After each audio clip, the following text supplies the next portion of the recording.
আদম যদি নিষিদ্ধ বৃক্ষ থেকে গন্ধম না খেত, ওটা ভক্ষণ না করতো। আজকে 11 এপ্রিল 2026 সাল 28 চৈত্র। এই মুহূর্তে আমরা আছি কুষ্টিয়া জেলার ভেড়ামারা গোলাপনগর শাহ সুলাইমান শাহ ওরস মাহফিলের পদ্মার ধারে, পিছনে আদিম ব্রিজ এবং পারমাণবিক বিদ্যুৎ কেন্দ্র রূপনগর।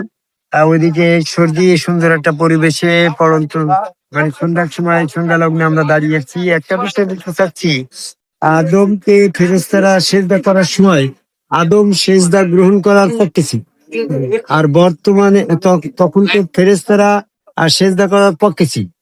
ফেরেশতাদের মেন্টালিটি আদম সেজদার পক্ষে ছিল, আর আদমেরও সেজদা গ্রহণ করার মানসিকতা ছিল। আদম বংশধর আমরা। আদম তখন এই সেজদা গ্রহণ করলো। সে যদি এই সেজদার বিপক্ষে থাকতো, তাহলে ফেরেশতারা যখন তাকে সেজদা করছিল, তখন তো সে বলতো না না না না, এই সেজদা আমি গ্রহণ করবো না, আমি তো আর আল্লাহ না, আল্লাহ ছাড়া সেজদা হারাম। তো আমি তো আদম, আমি তো মানুষ, আমি তো আর আল্লাহ না, আমি তোমার এই সেজদা গ্রহণ করতে পারি না। তাহলে আদম তো এইরকম একটা ওপিনিয়ন সেগুন ব্যক্ত করে নাই মাসুদ। তাতে প্রমাণ হয় কি, ফেরেশতারা আদম কি সেজদা করে নাই, আর আদমও সেজদা গ্রহণ করে। যদি আদম নিজে সেজদা গ্রহণ করতো, তাহলে সে অবশ্যই এই কথা বলতো যে না, আমি সেজদার মালিক, সেজদার মালিক আল্লাহ, তোমরা আল্লাহ। হে আদম যখন এটা যে এইভাবে বলে নাই, আর ফেরেশতারা ওই ধরনের দ্বিমত পোষণ করে নাই, তাহলে সেখানে অবশ্যই ফেরেশতারা আদমকে কেবলা করে আল্লাহকে সেজদা। তাহলে আদম গ্রহণ করলো যে সেজদা, আদম জানতো যে সেজদা হচ্ছে আদম কবে আল্লাহকে, সে সেজদার বিরোধিতা করে নাই। আর বর্তমান তাবলীগ আল হাদিস সাহেব যখন সেজদার বিরোধিতা করছে, সে তো এই বনি আদমই। এই বনি আদমের ভিতরে আদম সেজদার বিরোধী কথাটা কেন আসলো, আমি কোরআন গবেষণা করে দেখেছি। যদি আদম আলাইহিস সালাম নিষিদ্ধ বৃক্ষ থেকে ভক্ষণ না করে গন্ধম না খেত, আর তার ভিতরে শয়তান সংশ্লিষ্ট না হতো, তাহলে পৃথিবীতে কোন বনি আদম সন্তান এই আদম সেজদার ব্যাপারে কোনো বিরোধিতা করতে না। আদম যখন নিষিদ্ধ বৃক্ষ থেকে ভক্ষণ করেছিল, তখন তার ভিতরে শয়তান প্রবিষ্ট হয়।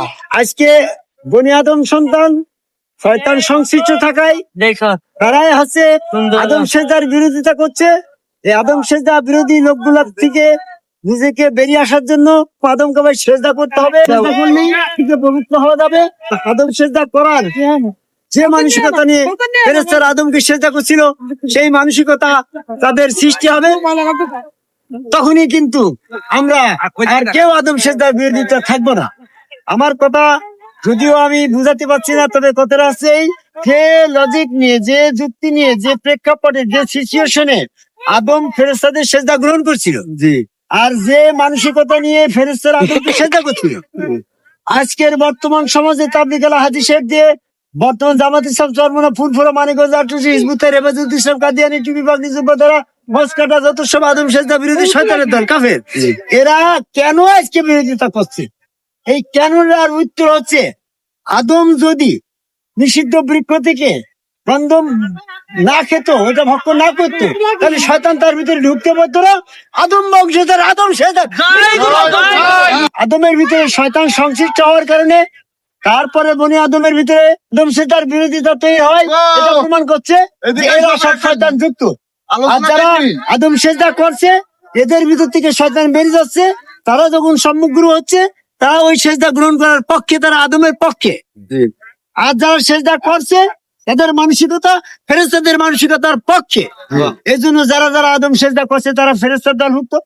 আর যে সমস্ত সম্মুখ গুরুগণ আদম সেজদা গ্রহণ করছে, তারা নবী রাসূলের পক্ষে, নবীদের পক্ষে, আদমের পক্ষে, নবী মুহাম্মদ সাল্লাল্লাহু আলাইহি ওয়াসাল্লামের পক্ষে। তাই নবী মুহাম্মদ সাল্লাল্লাহু আলাইহি ওয়াসাল্লাম তো আল্লাহর দলভুক্ত হওয়ার পক্ষে আসার আহ্বান করে আদম কবে সেজদা করে একজন সম্মুখ রাসূলের কাছে বায়াত গ্রহণ করে সেখানে সেজদা ভক্তি দিয়ে শয়তান থেকে পবিত্র হয়ে ফেরেশতার দলভুক্ত হওয়ার আশা প্রত্যাশা ব্যক্তি করে আমার কথা শেষ করে যাই।